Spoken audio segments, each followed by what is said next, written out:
Hello and welcome to RAEX Europe update.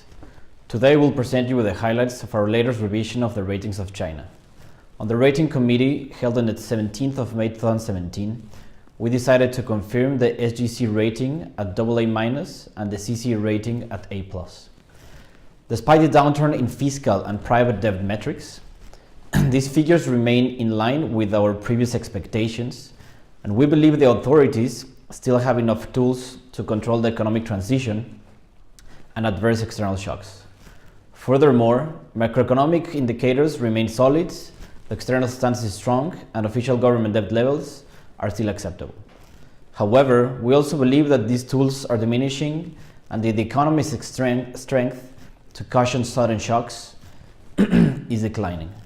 Moreover, the economy remains highly leveraged and contingent liabilities materialization risks are still in place.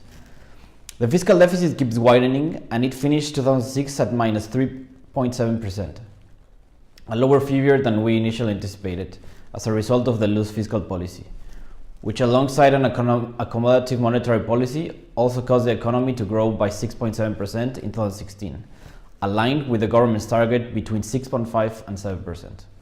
However, we expect real GDP growth to increase at a slower pace going forward. Moreover, the tertiary sector's added value share in the economy increased up to 51.6% in 2016. This figure supports the rebalancing efforts from the authorities. The external position remains a key strength for China.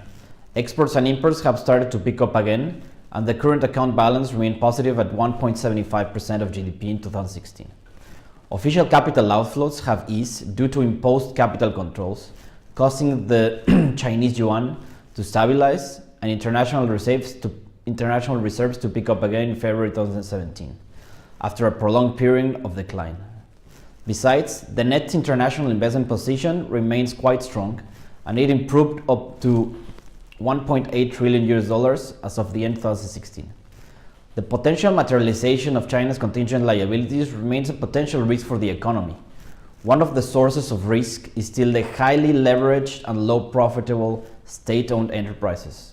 However, their debt has stabilized, and the second round of reform is set to begin in order to change the ownership structure and reduce the concentration of these types of companies.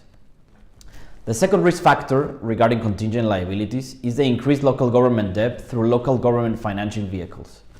With an already high debt burden and decreased demand on their issues, even though the Ministry of Finance has made it clear that the government is not responsible for the debt issued by these special purpose vehicles, thus diminishing the implicit government guarantees, we're still cautious on whether or not there could be government interventions in case of defaults.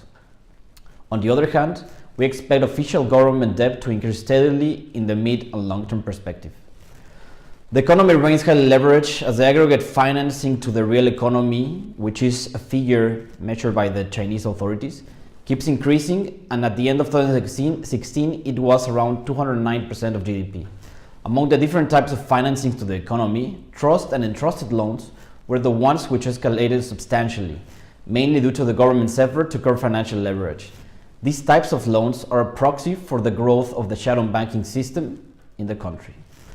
Thank you very much.